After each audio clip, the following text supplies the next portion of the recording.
Welcome to the tournament number 19 Traitless Strategy Guide. Before we dive into the loadout, let's talk about the initial placement, as it's crucial for getting a faster time. You can save around 2 to 3 seconds with the right strategy, clearing the early waves quickly. By doing so, you'll trigger a faster spawn rate for the next waves, speeding things up overall. For this, I'm using 2 cheap cosmic units that can 1 to 2 shot enemies early on. This helps clear the waves fast, and sets you up for the rest of the match. Now, let's move on to the loadout. We're running Yhwach, Ichigo, and Gojo making up the core of the team to maximize that cosmic boost. We're using Gon as a familiar for its bonus penetration against damage reduction enemies, helping you deal more damage. Additionally, we have Aizen, which creates a great kill zone for controlling the battlefield, and then Gilgamesh providing the executability to finish off enemies efficiently. Saber adds repulse, keeping enemies away and stacked on Aizen's kill zone.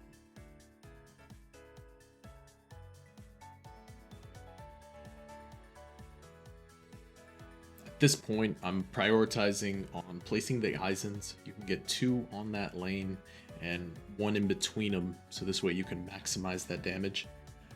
Really, the other units I'm placing, I'm doing my best to look at how those minions are walking out of the portal, and then just trying to land those hits on them to get the wave finished as quick as possible.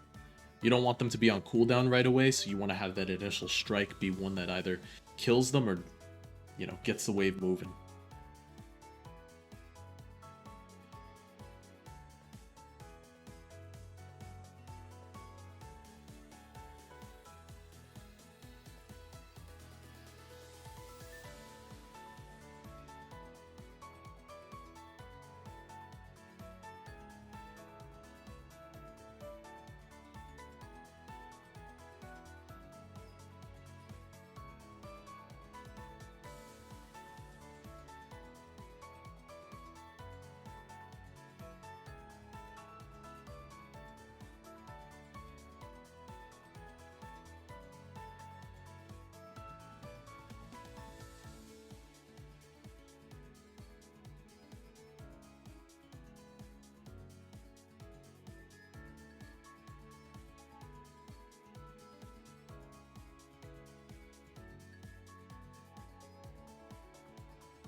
So it's around this point where I'm looking at the timer to see when does wave 10 actually start, and as long as that initial countdown is from about 17, 11 and above, then I know I'm in kind of a green zone and I don't need to restart or try again.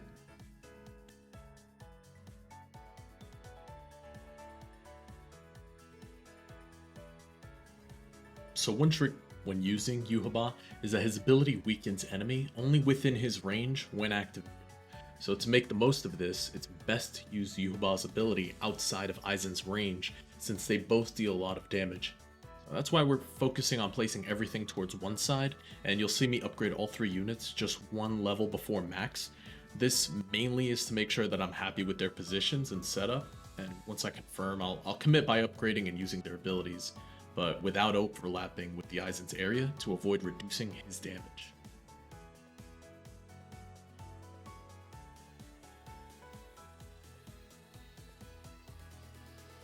One more thing for the early game, really, at least for me, the upgrade order was getting 1 Yhwach to level 9, or just 1 before max, and then focusing on the Aizens.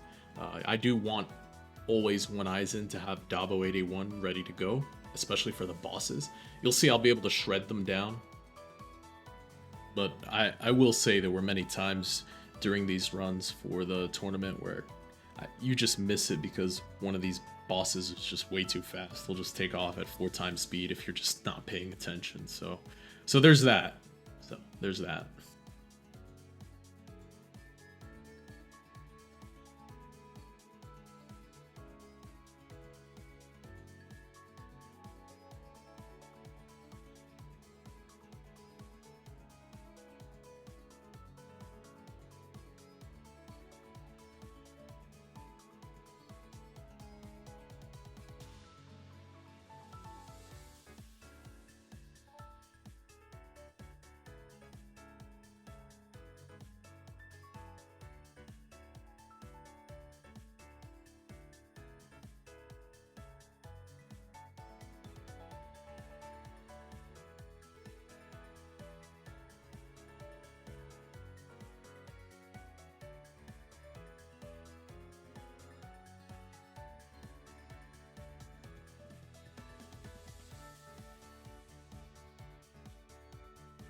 And you could see here on this boss fight just how effective Aizen is as a unit.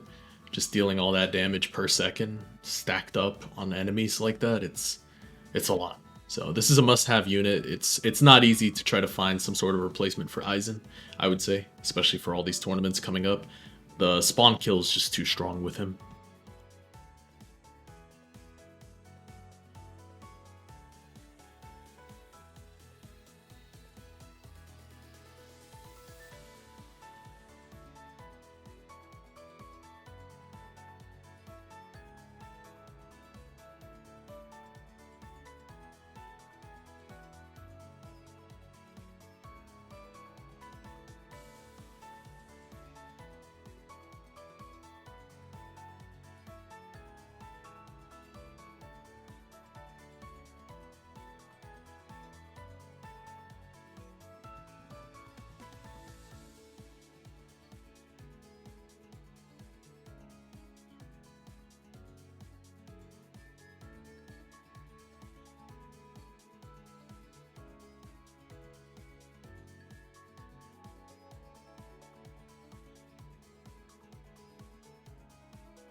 Yeah, the Visionary. So this was the boss that I was talking about. It just takes off, happens on wave 40. Just be ready for it. He walks out at 4 times, 8 times speed, in fact. So take advantage of Dabo 81. Take advantage if you're running Gojo using his Void ability, and that'll lock him down for the most part. So nothing to worry about too much. Just be paying attention when you get close to wave 40, I'd say.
This boss here, the Miracle, he's a real damage check. Really shows you where your unit's DPS is at, if your setup is really good or not. He's most definitely the final boss. However, if you do stall him and don't manage to kill him, the run is definitely not over. He won't get to the end in time if you stall him for about, I'd say 10 seconds. So if you do land Gojo's ability and nobody interrupts it, most likely he won't get to that portal at the end.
For the final push, here's the order of abilities I follow.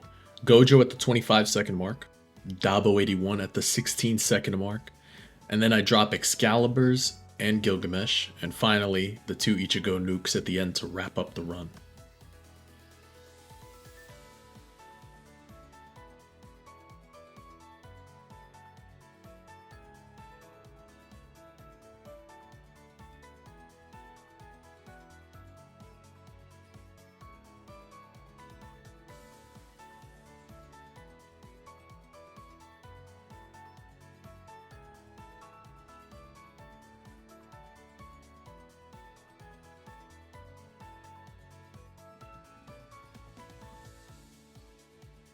If you enjoyed the video, be sure to like, share, and subscribe. Thank you for the support.